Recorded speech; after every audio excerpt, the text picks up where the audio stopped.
नमस्कार दोस्तों। आज हम ये 12.3 के कुछ सवाल बचे हुए थे, यानी हमने इससे पहले की वीडियो में 4 सवाल करवा दिए थे, तो उससे आगे देखते हैं। एनसीईआरटी का ये मैथ है। अगर इससे पहले की आपने वीडियो नहीं देखी है तो एक बार उनको देखिएगा, जाके चैनल पे विजिट करिए, ठीक है। और हालांकि मुझे किसी यूट्यूबर की या किसी चैनल की, जहां तक जो यूट्यूब पे पढ़ा रहे यूट्यूबर आपको मिलेंगे, टीचर नहीं मिलेंगे। मैं यूट्यूबर नहीं हूँ, मैं एक टीचर हूँ, ठीक। तो एक अभी हम चैनल देख रहे थे तो उस पे एक सवाल लिखा हुआ था, काफी गलत लिखा हुआ था। तो ट्रिगोमेट्री का था और उसका कई भारी संख्या में लोगों ने आंसर भी दिया था, तो मैं चक्कर में पड़ गया। मैं उसका नाम तो नहीं लूंगा, लेकिन क्वेश्चन जरूर बता दे रहा हूं आपको। क्वेश्चन था 9 sec 2 theta 9 sec 2a 9 sec 2a और माइनस 10 2b और इस 9 10 2b, इस तरह से सवाल लिखा हुआ था। और इसके ऑप्शन दिए थे 1 2 9 0 कुछ ऐसे करके। तो एक भारी संख्या में लोगों ने ये 9 ऑप्शन लगाए, जबकि ये सॉल्व ही नहीं हो सकता है, क्योंकि यहाँ पर एंगल ए है और यहाँ पे एंगल बी है। हमने आपको ट्रिगोमेट्री पूरी करवाई है, तो उसको डीपी देखिए, अच्छे से देखिए। हमने उस पर कॉमेंट भी किया कि हमारे चैनल पे आके एक बार देखिएगा, तो आपको जरूर ये जो क्वेश्चन का जो आंसर है वो सही मिलेगा। इसको हम सॉल्व ही नहीं कर सकते। ज्यादा इसको जो सॉल्व कर सकते हैं वो यहाँ से 9 केवल कॉमन ले सकते हैं, ठीक। sec 2a माइनस 10 2b, इसके अलावा हम इसको कुछ भी नहीं कर सकते। अगर यहाँ से sec 2 थीटा और 10 2 थीटा का अगर फॉर्मूला खोल भी देंगे तो उससे भी हमारा कुछ होने वाला तो है नहीं, ठीक। तो हालांकि मैं उस चैनल का नाम नहीं लूंगा, क्योंकि आज हम एक चीज देख रहे, यूट्यूब पे बहुत सारे ऐसे टीचर हैं जो एक दूसरे से इस तरह से लड़ रहे हैं कि कुछ समझ में ही नहीं आ रहा कि एक शिक्षक को ऐसे भी होना चाहिए। लेकिन मेरा उद्देश्य केवल ये है कि बच्चों तक एक सही जानकारी पहुंचाना, अच्छी जानकारी पहुंचाना। एक ऐसे चैनल पे पड़ा हुआ है सवाल है जो हाई स्कूल का ही पढ़ाते हैं और शायद मिलियन में उनके सब्सक्राइबर हैं, और इसका जो आंसर दिया है लगभग 18,000 से ज्यादा बच्चों ने इसका आंसर दिया है कि इसका आंसर 9 होगा इसका आंसर। और चैनल के जो सर हैं, जो यूट्यूबर हैं, उन्होंने इसको ये भी नहीं बताया कि ये जो क्वेश्चन है वो गलत है, इसका आंसर ये नहीं होगा। उनको एक बार बताना तो चाहिए था, ठीक। या इसके ऑप्शन देने चाहिए थे कि इसमें से नन ऑफ दीज, कोई ऑप्शन ही नहीं होगा इसमें से, ठीक है। चलिए, हालांकि फिलहाल हमें इस चीज से मतलब नहीं है, मुझे गलत दिखा तो मैंने बता दिया। तो अब इसके बाद देखते हैं जो हमारे सवाल हैं उनको। दूसरा ये, मैंने अभी तक जितने भी चैप्टर पढ़ाए हैं वो थोड़े से जो मैथ्स के टफेस्ट चैप्टर थे, जो कठिन से कठिन चैप्टर थे, वो हमने आपको पढ़ाए हैं।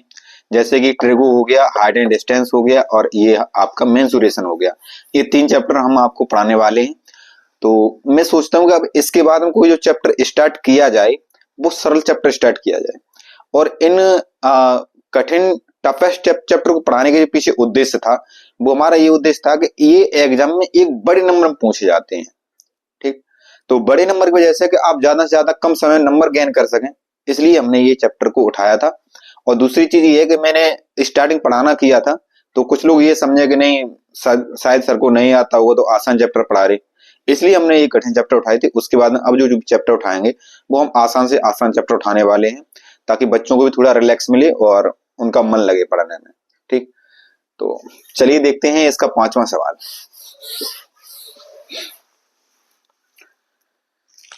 13.3 में क्वेश्चन नंबर 5, ये 5 क्वेश्चन कह रहा है कि व्यास 12 सेंटीमीटर और ऊंचाई 15 सेंटीमीटर वाले एक लंबवृत्तीय बेलन के आकार का बर्तन आइसक्रीम से भरा हुआ है। एक लंबवृत्तीय बेलन है, बेलन के आकार का है, ठीक। यानी कि लंबवृत्तीय बेलन है जो बर्तन आइसक्रीम से भरा हुआ है, ठीक। लंबवृत्तीय बेलन की जहां बात की है उसने, तो हम लंबवृत्तीय बेलन बना लेते हैं। बेलन के आकार का कोई एक बर्तन है जो किससे भरा है भैया, आइसक्रीम से भरा हुआ है। इसकी उसने खासियत बताई है कि इसका व्यास 12 सेंटीमीटर है, यानी यहां से लेकर के यहां ये कितना है 12 सेंटीमीटर। ठीक, ये जो दूरी है यहां से ये 12 सेंटीमीटर है और इसकी ऊंचाई 15 सेंटीमीटर है। ये जो है इसका यहां से लेकर के यहां 15 सेंटीमीटर है। लंबित बेलन के आकार का बर्तन आइसक्रीम से पूरा भरा हुआ है। इस आइसक्रीम को ऊंचाई 12 सेंटीमीटर, इस आइसक्रीम को ऊंचाई 12 सेंटीमीटर और व्यास 6 सेंटीमीटर वाले शंकुओं से भरा जाना है। शंकु है जिसकी ऊंचाई 12 सेंटीमीटर है और व्यास 6 सेंटीमीटर है वाले शंकुओं से भरा जाना है, जिसकी ऊपरी सिरा अर्धगोला है। उन शंकुओं की संख्या ज्ञात कीजिए जो इस आइसक्रीम से भरे जा सकते हैं। ठीक, शंकुओं की हमें संख्या ज्ञात करनी है जो आइसक्रीम से भरे जा सकते हैं। यानी कि उसने क्या कह दिया कि जो शंक्वाकार आइसक्रीम है वो कुछ इस तरह की है, यानी कि शंक्वाकार कैसा बनेगा, ऐसा बनेगा जिसका आइसक्रीम है ना, और ऊपरी सिरा जो है इसका ये हमारा शंकु बन गया। और कह रहा है कि इसका ऊपरी सिरा जो है वो कैसा है, अर्धगोलाकार है। ठीक, और इसने कहा है कि शंक्वाकार भाग की जो ऊंचाई है वो कितनी है, शंक्वाकार भाग की ऊंचाई 12 सेंटीमीटर है। ये 12 सेंटीमीटर है, कहां से लेकर के कहां तक, यहां तक, ये और ये यहां तक। और इसका जो व्यास है वो कितना है, 6 सेंटीमीटर है, 6 सेंटीमीटर। ठीक, यहां से लेकर के यहां। देखिए अब हमें ज्ञात क्या करना है कि इस तरह की जो आइसक्रीम है, इस तरह की आइसक्रीम, कुछ इसमें आइसक्रीम भरी हुई है, तो इससे अगर हम आइसक्रीम निकालें तो इस तरह के जो शंकु हैं, ठीक है, आइसक्रीम जो है कितनी भरी जा सकती है, हमें आइसक्रीम की संख्या ज्ञात करनी है। क्या ये समझ में आया? हमने आपको क्या बताया, यानी इससे हम आइसक्रीम निकालेंगे और इस तरह की इस शेप में डालेंगे, हमें इस आइसक्रीम की संख्या ज्ञात करनी है कि कितनी संख्या होगी। चलिए देखते हैं कैसे करते हैं, समझिएगा ध्यान से। देखो तो हम यहां से ज्ञात करते हैं इसको, जो भी चीजें दी गई हैं पहले हम वो लिखते हैं। ये हमारा क्या है, बेलनाकार, लिखो बेलनाकार, बेलनाकार बर्तन, बेलनाकार बर्तन की त्रिज्या। ठीक, तो बेलनाकार बर्तन की त्रिज्या भैया कितनी हो जाएगी, हमने मान लो ले लिया इसको कैपिटल आर। ठीक, तो ये त्रिज्या हो कितनी जाएगी, यानी डायमीटर कितना दिया है 12, तो 12/2, या हम लिख सकते हैं इसको 6 सेंटीमीटर। ये तो समझ में आ ही गया होगा कि डायमीटर कैसा होता है, त्रिज्या का आधा होता है।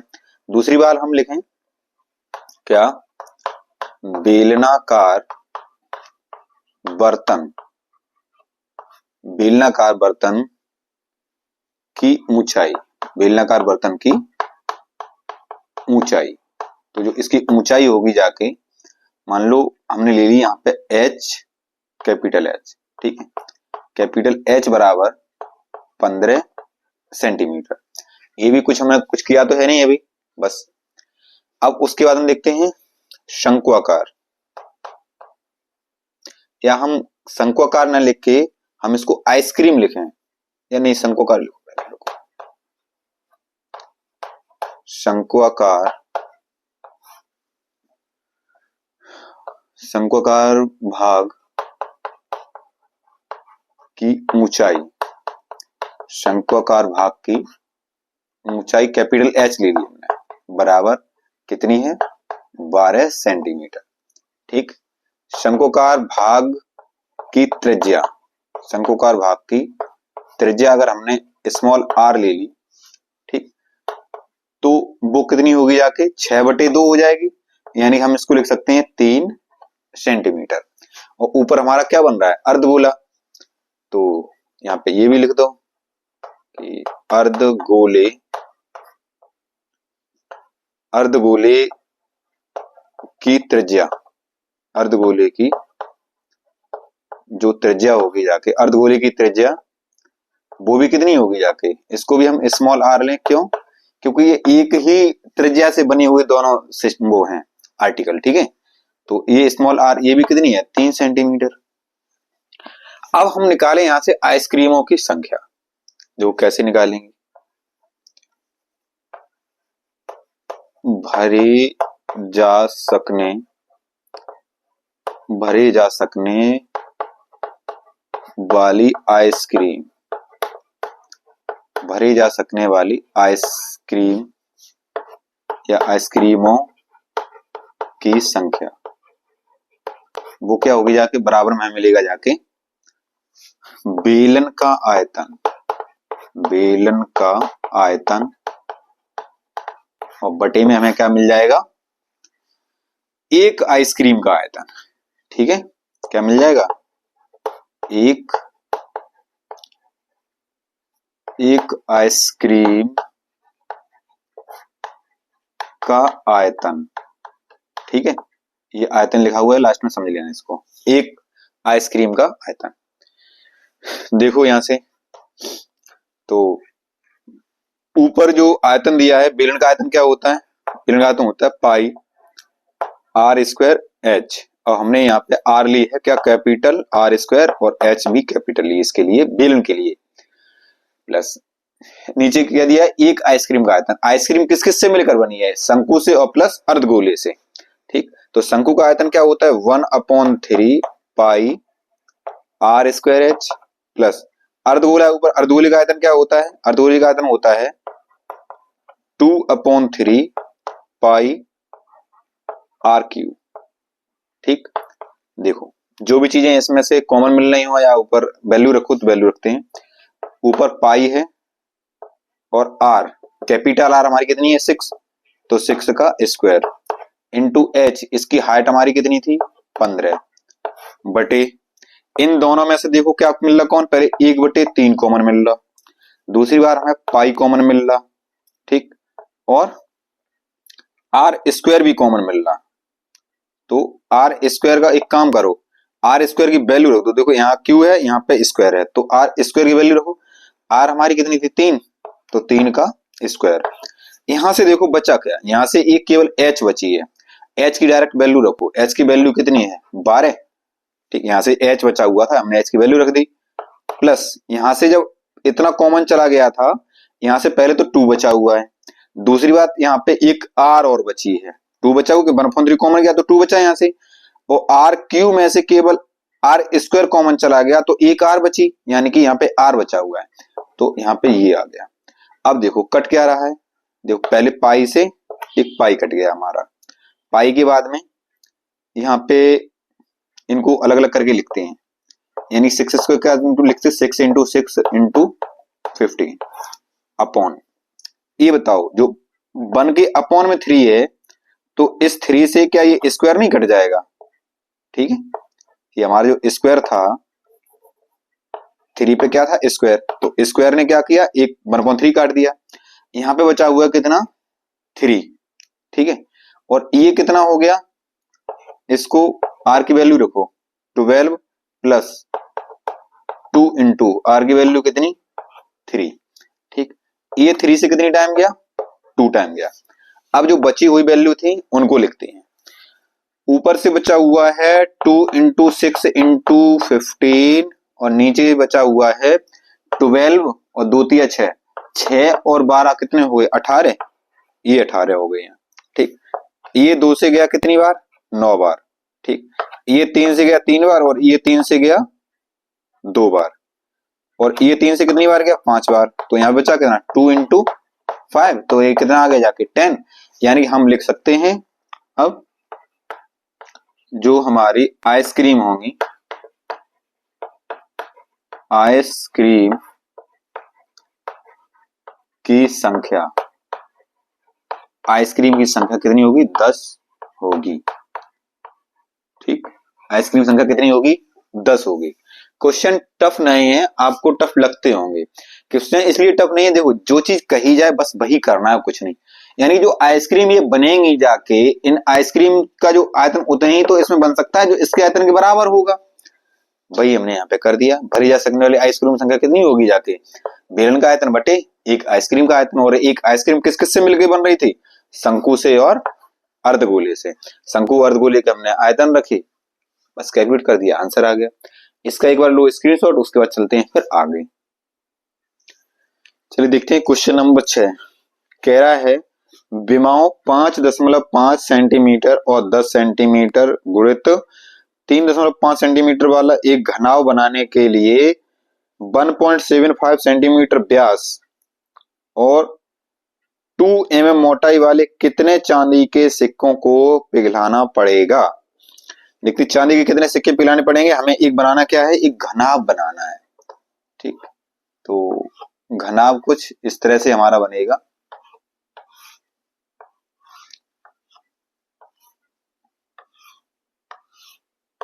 देखो इसकी जो विमाएं दी गई हैं 5.5, ये हो गई 5.5 सेंटीमीटर, फिर 10 सेंटीमीटर, ये हमारी एल हो गई 10 सेंटीमीटर, और ये एच हो गई, और ब्रीथ हो गई हमारी 3.5 सेंटीमीटर।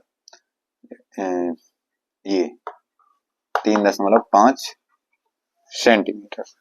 कह रहा है कि ये ठोस बनाने के लिए, घनाभ बनाने के लिए हमें कितने चांदी के सिक्के पिघलाने पड़ेंगे। जैसे देखो चांदी के सिक्के का मतलब क्या हो गया कि वो किस शेप में है भैया, एक सिलेंड्रिकल शेप में है। ठीक है, मैं शायद इसको सही से नहीं बना पा रहा हूं, मतलब मान लो कुछ इस तरह से है चांदी का सिक्का। ठीक, अब ये जो चांदी के सिक्के हैं इसकी जो चौड़ाई व्यास दिया गया है, ये है चांदी का सिक्का। ठीक, जो इसका व्यास दिया गया है, मान लो यहां से लेकर के यहां, वो दिया गया है 1.75, यानी कि हम लिख लें यहां पे घनाभ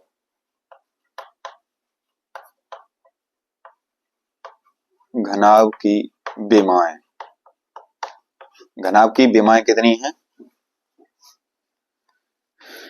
घनाभ की विमाएं इसमें दे रखी हैं 5.5 into centimetre into 10 centimetre into 3.5 centimetre. ठीक, ये तो घनाभ की विमाएं हो गई। अब उसके बाद हम देखते हैं चांदी के सिक्के, चांदी के सिक्के की त्रिज्या, त्रिज्या लिखो डायरेक्ट, या पहले डायमीटर लिखो क्योंकि डायमीटर दिया गया है। तो चांदी के सिक्के का व्यास, चांदी के सिक्के का जो व्यास है वो कितना है 1.75 सेंटीमीटर। देखता हूं, एक सेकंड रुकिएगा, क्या मैं क्वेश्चन सही लिख पा रहा हूं। हाँ, सेंटीमीटर व्यास। तो चांदी के सिक्के की त्रिज्या, देखो त्रिज्या भैया कितनी आ जाएगी, त्रिज्या हम ले लें इसकी r, और वो कितनी हो जाएगी, इसका 1/2, 1.75 अपॉन कितना हो जाएगा 2 सेंटीमीटर। ठीक, आगे चांदी के सिक्के की ऊंचाई, चांदी के सिक्के की जो ऊंचाई होगी हमने मान लिया उसको h, तो h हमें कितनी मिलेगी जाके, उसने कहा है कि 5 mm, कितनी 10 mm कितनी बताइए, 2 mm है, 2 mm। हम 2 mm क्या लिख सकते हैं, mm का मतलब क्या हो गया मिलीमीटर, हमें सारे जो यूनिट दिए गए वो सेंटीमीटर में दिए गए, तो हमें इसको भी क्या करना पड़ेगा सेंटीमीटर में बदलना पड़ेगा। तो हम इसको लिख सकते हैं 2/10 mm, 2/10 सॉरी 10 सेंटीमीटर, 2/10 सेंटीमीटर, यानी कि mm को हम सेंटीमीटर में बदलेंगे तो 10 से क्या करेंगे भाग देंगे जाके। ठीक है, इसको बना लो इधर चाहो तो, ये इस तरह सिक्का बना हुआ है। ठीक, अब हम निकालते हैं सिक्कों की संख्या। देखो तो सिक्कों की संख्या, जो हमें सिक्कों की संख्या मिलेगी जाके वो कितनी होगी जाके, घनाभ का आयतन, घनाभ का आयतन और बटे एक सिक्के का आयतन, यानी कि हमें कितने सिक्के मिलेंगे जाके वो तभी तो हम पता कर पाएंगे। घनाभ का कुल आयतन बटे एक सिक्के का आयतन। ठीक, तो घनाभ का जो आयतन होता है वो दिया ही गया है, कितना 5.5 इंटू 10 इंटू 3.5 अपॉन एक सिक्के का आयतन। सिक्के किस शेप में बनता है? सिलेंड्रिकल, यानी कि बेलन के। तो बेलन क्या होता है? पाई आर स्क्वायर एच। ठीक है, पाई आर स्क्वायर एच। तो इनकी वैल्यू रखो, ये तो 5.5 है इंटू 10 इंटू 3.5 अपॉन पाई की value 22/7 into r square. R कितनी दी गई? 1.75 अपॉन 2 और स्क्वायर है तो वही चीज दो बार 1.75 अपॉन 2 इंटू एच। एच कितनी दी गई है? 2/10। देखते हैं, इसको सॉल्व करते हैं। तो ये 2 से 2 कटा जाके, ठीक है। अब एक बार इसको सही से लिख लेते हैं, यानी कि जो चीजें बटे के बटे में है वो ऊपर पहुंचाओ पहले। तो सही से क्या लिखने का मतलब है? 5.5 इंटू 10 इंटू 3.5 इंटू जो वैल्यू अपॉन में वो कहां पहुंच जाएगी? ऊपर। और अपॉन में क्या 7 था, ऊपर पहुंच गया। 2 है अपॉन में, ये ऊपर पहुंच गया। और कितना है? 10, ये ऊपर पहुंच गया। नीचे वैल्यू बची हैं उनको लिखते हैं। नीचे बची वैल्यू कितनी है? 22 इंटू 1.75 इंटू 1.75 और तो कुछ बचा नहीं है। ठीक, अब इसको करते हैं सॉल्व। तो देखते हैं, देखो इसमें 0.2 अंक बाद है, यानी कि ऊपर कहीं से भी 2 अंक हटा दो पॉइंट वाले। तो यहां से हमने 2 अंक पॉइंट के हटाए, तो यहां से एक पॉइंट तो ये हटेगा और एक यहां से हटेगा, क्योंकि एक डिजिट ये और एक डिजिट ये, तो ये 2 डिजिट हमें सेफ मिल जाएंगे। तो अब इसको काटो। ये 11 से कटा कितनी बार? 2 बार। ये 11 से कटा कितनी बार? 5 बार। ठीक है, ये 2 से 2 कट गया ये वाला। ठीक, ये 5 से इसको काटो, तो ये 5 से कितनी बार कटेगा जाके? 5 से काटा इसको तो 5 दिया 15, बचे यहां से कितने? 2 हो गए, कितने? 25। तो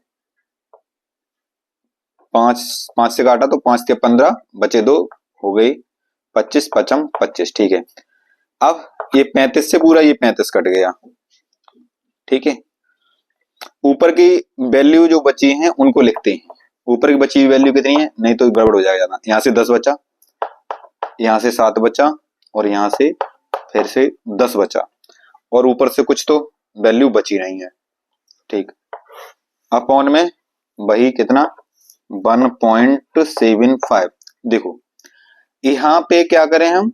यहां से अगर 2 पॉइंट हटाएंगे, ये पॉइंट अगर हटा रहे हैं हम, तो क्या करना पड़ेगा? ऊपर 2 जीरो से मल्टीपल और करना पड़ेगा। मल्टीपल कर दिया। अब इसको काटिए, 7 से काटा तो ये 7 से कितनी बार गया? 7 दूनी 14। बचा यहां से कितना? 7 दूनी 14, बचा 3, हो गई कितने? 7 पना 35, 25 बार गया। ये 5 से गया 5 बार, ये 5 से गया 2 बार, ये 5 से फिर से क्या गया? 2 बार।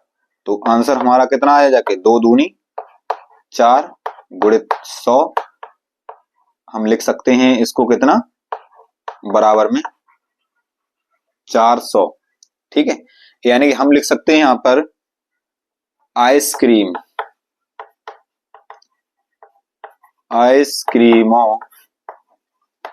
सॉरी, आइसक्रीम कहां से आ गया इसमें? सिक्कों की संख्या। मैं क्या लिख रहा हूं उल्टा सीधा, ऊपर सवाल देखे नहीं है, पिछले सवाल का ध्यान आ गया। देखो सिक्कों की संख्या कितनी हो जाएगी? 400। यही हमारा आंसर रहेगा। एक बार इसको स्क्रीनशॉट लो, उसके बाद देखते हैं अगला सवाल। चलिए देखते हैं क्वेश्चन नंबर 7। काफी आसान सवाल है। कह रहा है कि 32 सेंटीमीटर ऊंची और आधार की त्रिज्या 8 सेंटीमीटर वाली एक बेलनाकार बाल्टी रेत से भरी हुई है। देखो एक बेलनाकार बाल्टी है, बाल्टी कुछ और भी हो सकती थी, बाल्टी जो हो सकती थी वो शंकु के छिन्नक के आकार में भी हो सकती है, लेकिन उसने स्पेशली बोल दिया है कि बाल्टी कैसी है हमारी, बेलनाकार है। ठीक है, जिसमें इसकी ऊंचाई 32 सेंटीमीटर है, 32 सेंटीमीटर इस बाल्टी की ऊंचाई है और इसकी त्रिज्या दे रखी है 18 सेंटीमीटर, यानी जो इसकी त्रिज्या है यहां से लेकर के यहां तक वो है 18 सेंटीमीटर।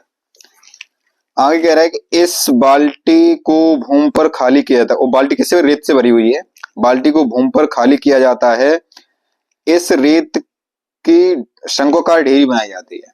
इससे जो ढेरी बन गई वो कैसे बन गई, एक शंक्वाकार ढेरी बन गई, इस तरह से ढेरी बनाई जाती है। इस शंक्वाकार ढेरी की ऊंचाई 24 सेंटीमीटर है, जो इसकी ऊंचाई है यहां से लेकर के ऊपर तक वो कितनी है, 24 सेंटीमीटर, यहां से लेकर के यहाँ 24 सेंटीमीटर ऊंचाई है।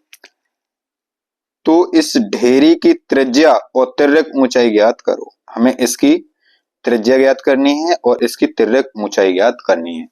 देखो जो भी चीजें इसमें दी गई हैं, यानी कि हमें ये ज्ञात करनी है, स्मॉल आर और ये स्लाइंट हाइट एल, ये दो चीजें हमको ज्ञात करनी है। ठीक, एक चीज देखो, जो अब इसको क्या कर सकते हो, चीजें होंगी क्या इसमें, यानी कि जो रेत इसमें भरा हुआ था बाल्टी में, वही रेत हमने इसको यहाँ पलट दिया जाके। कहने का तात्पर्य ये हुआ जाके कि जो इसका आयतन होगा वही तो आयतन किसका होगा, इसका आयतन होगा। दोनों आयतन कैसे होंगे, बराबर होंगे। ठीक है, तो चलिए देखते हैं इस सवाल को आगे। तो सवाल कैसे करेंगे, जो भी चीजें दी गई हैं वो लिख लेते हैं। पहले दिया है हमें क्या क्या,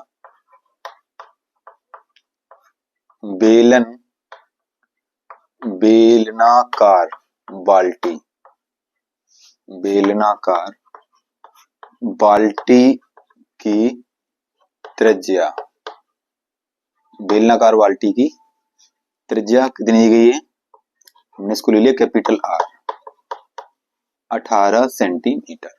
ठीक, आगे बेलनाकार बाल्टी की ऊंचाई, बेलनाकार बाल्टी की ऊंचाई हमने ले ली कैपिटल एच, कितनी दी गई है, 32 सेंटीमीटर। ठीक, उसके बाद में रेत की ऊंचाई जो हमारे शंक्वाकार में है। ठीक है, रेल लिख गया, डेली रेल में काम करता है तो वही चीजें ध्यान रहती हैं। रेत की ऊंचाई, रेत की ऊंचाई कितनी दी गई है, हमने इसको स्मॉल एच मान लिया, 24 सेंटीमीटर। रेत की त्रिज्या स्मॉल आर क्या करनी है, ज्ञात करनी है, क्वेश्चन मार्क। रेत की तिर्यक, रेत की तिर्यक ऊंचाई, तिर्यक ऊंचाई यानी कि स्लाइंट हाइट, तिर्यक ऊंचाई एल, क्वेश्चन मार्क। ठीक, तो ये दो चीजें पूछी हैं और ये चीजें दी गई हैं, करते हैं इसको सॉल्व। दोनों का आयतन कैसा होगा, सेम होगा, तो हम यहां पे लिख सकते हैं शंक्वाकार रेत, शंक्वाकार रेत की, शंक्वाकार रेत का, शंक्वाकार रेत का आयतन, शंक्वाकार रेत का आयतन बराबर किसका होगा, बाल्टी का आयतन या बेलनाकार बाल्टी का आयतन। ठीक है, बाल्टी का आयतन क्या होगा जाके, शंक्वाकार ये कितना होता है, 1/3 पाई आर स्क्वायर एच होता है, इक्वल में इसका आयतन क्या होता है, पाई आर स्क्वायर एच होता है केवल। ये यानी कि जो शंकु होता है वो कैसा होता है, बेलन का आधा होता है। यानी कि जब हम कहीं ट्रेन में जा रहे होते हैं या कहीं भी हमें कोई व्यक्ति जो मुरमुरा देता है भर के उसमें, ठीक है, तो हमें कैसे देता है, वो हमें पागल बना रहा होता है, यानी 1/3 दे देता है। अगर हमें वो इस शेप में देगा तो हमें इसका कैसा मिल जाएगा, 3 गुना मिल जाएगा, लेकिन हमें वो कैसे बना, ऐसे बना के देता है, ठीक। तो क्या कर देता है, हमें पागल बना देता है, यानी 1/3 दे देता है उसका, उस शेप में नहीं देता, क्योंकि उस शेप में उसको क्या करना पड़ेगा, इसका 3 गुना देना पड़ेगा, और हम हो जाते खुश, हम या बहुत सारा मिल गया, लेकिन होता नहीं है ऐसा। तो यहाँ पे क्या हो जाएगा, 1/3 पाई आर स्क्वायर एच, और ये क्या हो गया, पाई आर स्क्वायर एच। देखो पाई से पहले पाई काट दो, और 1/3 लिखा रहने दो, equal, sorry 1/3 r square, r तो हमें फाइंड ही करना है, तो r square into h, h हमारा कितना दिया गया है, ये 24, इक्वल, ये वाला आर कितना दिया गया है, 18 कैपिटल आर, और एच स्क्वायर है तो 2 बार लिख दो, 18 × 18 इंटू एच, एच जो दी गई है, इसकी एच कितनी, 32, ठीक है। तो देखते हैं, ये इससे 8, 3 से कितनी बार जाएगा, 8 बार जाएगा, ठीक। अब हम यहाँ पे लिखें केवल आर स्क्वायर बराबर कितना, 18 गुणित 18 और गुणित 32 बटे में कितना, ये 8 गए बटे में, तो 8 × 8, 8 चौके 32, ठीक है। अब ये क्या हो जाएगा, जाके देखो, 18 का 18 में मल्टीपल किया तो 18 का स्क्वायर जो होता है वो कितना होता है, 324, और 324 का मल्टीप्लाई करो, या एक काम कर लो ना, यहाँ पे इसको बड़ा क्यों कर रहे, यहाँ पे स्क्वायर दिया तो इसको स्क्वायर की फॉर्म में लेके आओ, जब इसको स्क्वायर की फॉर्म में लेके आएंगे, ये हमें मिलेगा, जाके देखो, आर स्क्वायर बराबर, तो ये 2 बार लिखा हुआ है तो हम इसको लिख सकते हैं क्या, 18 का स्क्वायर, और ये यहाँ पे केवल 4 लिखा है, तो 4 को लिख सकते हैं हम 2 का स्क्वायर, ठीक है ना, इतना तो लिख सकते हैं, बटे में कुछ बचा ही नहीं, ये समझ में आया, यानी कि सॉरी 8 क्यों, 18, 18 लिखा है 2 बार, तो हम क्या करेंगे, 18 का स्क्वायर, और अगर 4 लिखा है 4 को 2 का स्क्वायर, या हम इसको क्या लिख सकते हैं, 18 गुणित 2 का होल ऑफ स्क्वायर, ठीक। तो स्क्वायर ने क्या काट दिया, ये स्क्वायर काटा, तो केवल हम आर बराबर लिख सकते हैं कितना, 9 दूनी 18, सॉरी 18 दूनी कितना हो गया, 36, 36 सेंटीमीटर, यानी कि जो हमारी, जो उसकी त्रिज्या हो जाएगी जाके शंक्वाकार रेत की ढेरी की, वो 38 सेंटीमीटर हो जाएगी। अब हमें इसकी जब त्रिज्या मिल गई है, सॉरी 18 दूनी कितना, 36 होगा, कहाँ है हमारा दिमाग, 18 दूनी 36, तो आर की वैल्यू हमें कितनी मिल जाएगी, 36 मिल जाएगी। अच्छा ये बताओ, जब आर हमें मिल गया 36 और ये दिया है 24, तो हम एल को निकाल सकते हैं, यानी एल इक्वल जो हमारा फॉर्मूला होता था, यानी ये क्या आ गई हमारी त्रिज्या, ठीक है, ये हमारी आ गई त्रिज्या। अब एल इक्वल जो फॉर्मूला होता था वो होता था हमारा रूट में आर स्क्वायर और प्लस क्या, एच स्क्वायर, ठीक है, ये शुरुआत में ही पढ़ा था। तो यहां से एल की वैल्यू हमें कितनी मिलेगी, जाके आर स्क्वायर, यानी कि 36 का होल ऑफ स्क्वायर, और प्लस एच कितना, 24 का स्क्वायर, तो ये हमें रूट में जो वैल्यू मिलेगी जाके 36 का स्क्वायर कितना होता है, 1296, एम आई राइट, ठीक है, 1296, और प्लस 24 का जो स्क्वायर होता है वो होता है 576, ठीक। इनको सॉल्व करके हम एल की वैल्यू निकालते हैं। तो चलिए थोड़ा सा कहीं पर करते हैं साफ, एक बार इसका स्क्रीनशॉट ले लो, एक स्क्रीनशॉट ले लिया होगा, चलो अब इसकी एल की वैल्यू निकालते हैं, यहाँ पे हम कर देते हैं थोड़ा सॉल्व, वो साफ, देखो तो एल इक्वल आया जाके वो कितना आया, रूट में इनके स्क्वायर आप निकाल सकते हो, 6 12 की 2, ये तो वैल्यू फिर रूट में आएगी जाके, हाँ बिल्कुल आ सकती है रूट में, कोई दिक्कत नहीं। चलिए देखते हैं इसको। अच्छा यहां से हम एक काम करें, इनका स्क्वायर सीधा मल्टीपल में वो स्क्वायर ना करके इसको थोड़ा सा यहाँ आसान बनाए, नहीं तो ये बहुत दिक्कत हो जाएगी, पूरा ब्लेंडर फैल जाएगा। देखो 36 के स्क्वायर को हम क्या लिख सकते हैं, 36 को स्क्वायर को लिखा जा सकता है ये नंबर हम इसलिए ले रहे हैं, देखो ये 36 यहाँ पे 24 है, दोनों किसके स्क्वायर में है, 12 के स्क्वायर में है। तो हम इसको लिख सकते हैं कितना, 12 गुणित किसका स्क्वायर, 3 का स्क्वायर, 12 36, ठीक है, का स्क्वायर, और प्लस कितना 24 को क्या लिखा जा सकता है, 12 गुणित 2 का स्क्वायर, ठीक है। कैलकुलेशन में थोड़ी सी मदद मिलेगी इसलिए हमने ऐसा कर लिया। तो L जो हमें मिलेगी जाके यहाँ पे रूट में कितनी मिलेगी, ये स्क्वायर हुआ जाके, यानी लिख सकते हैं 12 का स्क्वायर प्लस इंटू 3 का स्क्वायर, प्लस ये यहाँ पे कितना 12 का स्क्वायर और इंटू 2 का स्क्वायर। ये अब जो हो जाएगा जाके रूट में, वो क्या मिलेगा जाके, इन दोनों में से देखो क्या मिल रहा है हमें कॉमन, 12 का स्क्वायर मिल रहा, यानी इसमें से भी 12 का स्क्वायर है और इसमें भी 12 का स्क्वायर है। जब 12 का स्क्वायर दोनों जगह है तो हमने 12 का स्क्वायर जब कॉमन निकालेंगे बाहर तो किसके फॉर्म में, केवल 12 के फॉर्म में निकलेगा, क्योंकि रूट में स्क्वायर कट जाता है।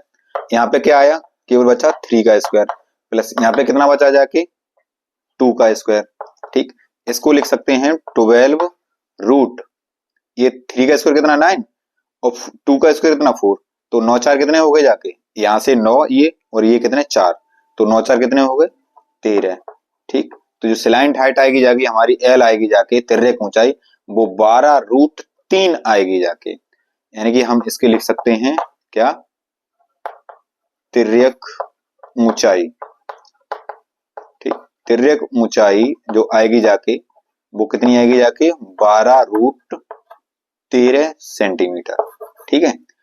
तो इसका भी आप एक बार स्क्रीनशॉट ले लो, उसके बाद चलते हैं अगले सवाल पर, ठीक। थोड़ी कैलकुलेशन टफ थी। और चलिए क्वेश्चन नंबर देखते हैं 8, और काफी अच्छा सवाल है, काफी जानदार है, शानदार है। अगर ये सवाल खुद आपकी किस्मत अगर अच्छी है और ये फंस जाता है आगे सवाल, क्योंकि इस तरह के सवाल पूछ देता है एग्जाम में, तो कम से कम आपकी 6 नंबर क्लियर है, 6 से कम में नहीं पूछा जाएगा। तो क्वेश्चन कह रहा है कि 6 सेंटीमीटर चौड़ी और 1.5 यानी कि 1.5 मीटर गहरी एक नहर में पानी 10 किलोमीटर प्रति घंटा की चाल से बह रहा है। 30 मिनट में यह नहर कितने क्षेत्रफल की सिंचाई कर पाएगी, जबकि सिंचाई के लिए 8 सेंटीमीटर गहरे पानी की आवश्यकता होती है, ठीक। तो क्वेश्चन को देखिएगा,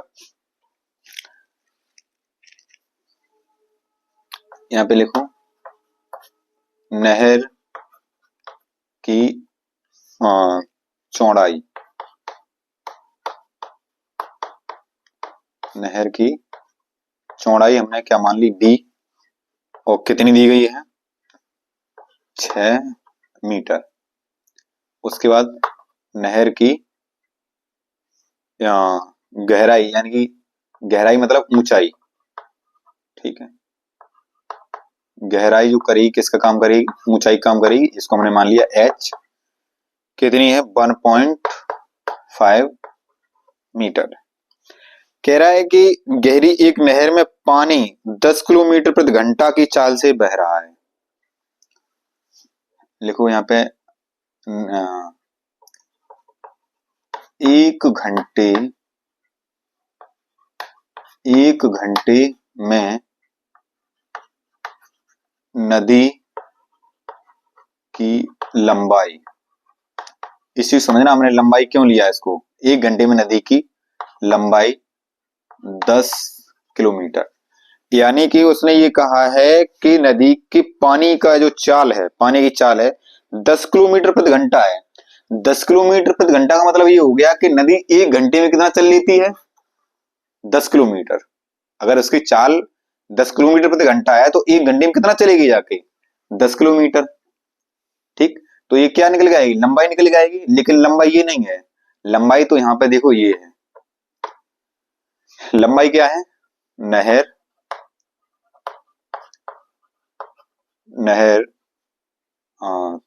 उसने ये कहा है कि नदी 30 मिनट में पानी 30 मिनट में नहर कितने क्षेत्रफल की सिंचाई कर पाएगी। तो यहां पे लिखो नहर द्वारा 30 मिनट में तय की गई दूरी, ठीक है, नहर द्वारा 30 मिनट में तय की गई दूरी, ये बताओ, तय की दूरी हमने L मान लिया। ये बताओ 1 घंटे में चल रही थी कितनी, 10 किलोमीटर। तो 30 मिनट में कितना चलेगी। हालांकि इसके लिए फॉर्मूला आप 4 बराबर दूरी बटे समय से लगा सकते हो, लेकिन काहे के लिए इतना दिमाग लगाना, आसानी से कर सकते हो। बातों बातों सवाल करना सीखो। 1 घंटे में चल रही 10 किलोमीटर, तो आधा घंटा 30 मिनट का मतलब क्या, आधे घंटा तो हुआ जाके। तो आधा घंटा में कितना चलेगी, 5 किलोमीटर। क्या ये समझ में आया। यानी कि 1 घंटे में चल रही थी 10 किलोमीटर, तुम 1 घंटे में 10 किलोमीटर चलो तो आधा घंटा में कितना चलोगे, 5 किलोमीटर चलोगे। तो यहाँ पे एल हमारी आ गई 5 किलोमीटर, लेकिन सारी यूनिट किसमें दी गई, मीटर में। तो हम इसको भी बनाए मीटर। तो 5 किलोमीटर का मतलब क्या हो गया, 5000 मीटर। क्या ये समझ में आया। हमें नदी का, हम यहां से आधा घंटे में बहाए हुए पानी का आयतन निकाल सकते हैं कि नदी आधा घंटा में कितना पानी बहा के ले जाएगी, क्योंकि हमें एल मिल गया, वो एल ये मिल गया, बी मिल गया, एच मिल गया। हम आधा घंटे में नदी का आयतन निकाल सकते हैं। आगे देखो, आगे उसने ये कहा है कि नदी आधे घंटे में कितने क्षेत्रफल की सिंचाई करेगी, क्षेत्रफल की सिंचाई करेगी, जबकि क्षेत्रफल में पानी जो लगाया जाए वो 8 सेंटीमीटर गहरा पानी जाना चाहिए। तो देखो यहाँ पे हमें क्षेत्रफल जो दिया गया है, हम इसको सीधा सॉल्व करते हैं। क्षेत्रफल गुणित क्या मिलेगा जाके हमें, सिंचाई के लिए गहरे पानी की आवश्यकता। क्षेत्रफल गुणित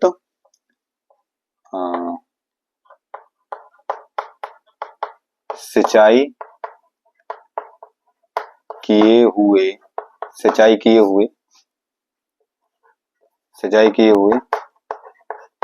पानी की गहराई। क्षेत्रफल गुणित सिंचाई किए हुए पानी की गहराई बराबर हमें क्या मिलेगा, नदी द्वारा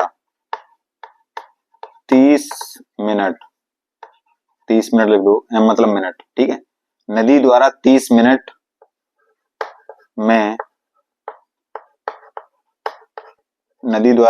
में ढोए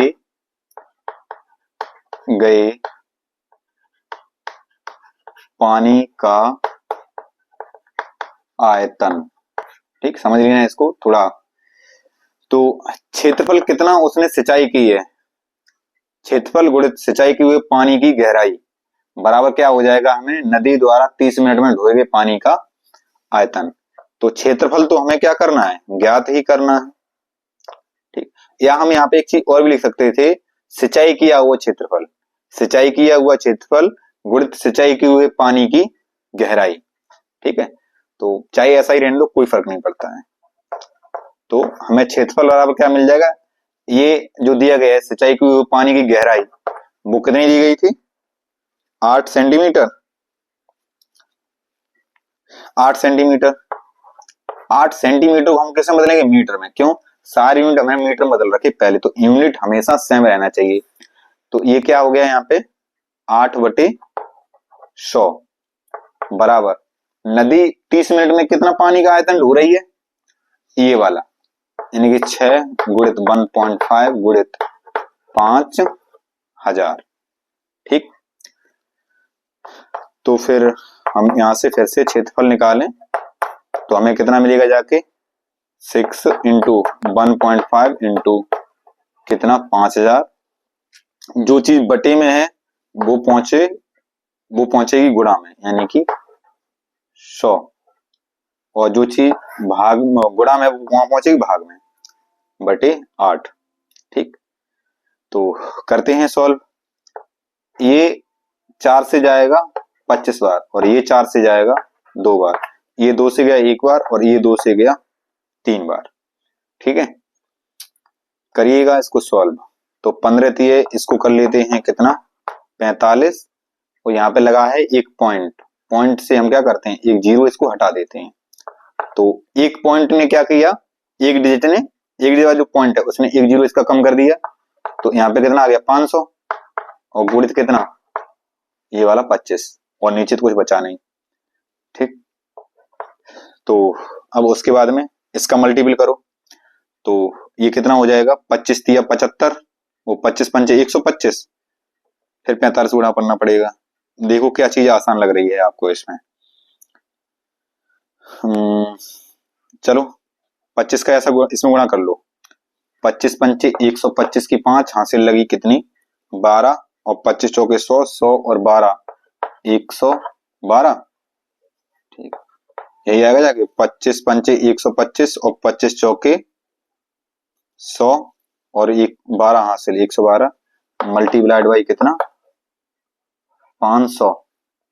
ठीक, तो फिर से हमें कितना मिलेगा जाके, 2 जीरो तो पहले से ही है, 25 पंचे 25 हासिल लगी कितना, 5 पंचे 25 हासिल लगी 2, 5 दूनी 10 और 2 12 हासिल 1, 5 एकन 5 और 1 हासिल 6 और 5 एकन 5, इकाई दहाई सैकड़ा हजार 10,000 लाख, यानी 5,62,500 मीटर स्क्वायर। इतना जाके जो हमारा क्षेत्रफल निकलेगा जाके, ये क्षेत्रफल निकलेगा जाके, यानी नदी द्वारा 30 मिनट में 5,62,500 मीटर स्क्वायर क्षेत्रफल की सिंचाई की जाएगी। ठीक, चाहो तो यहां पे लिख दो, नदी द्वारा 30 मिनट में 5,62,500 मीटर स्क्वायर क्षेत्रफल की सिंचाई की जाएगी। ठीक, तो मैं समझता हूँ ये सवाल आपके समझ में आ चुका होगा। तो एक बार लो इसका स्क्रीनशॉट, उसके बाद चलते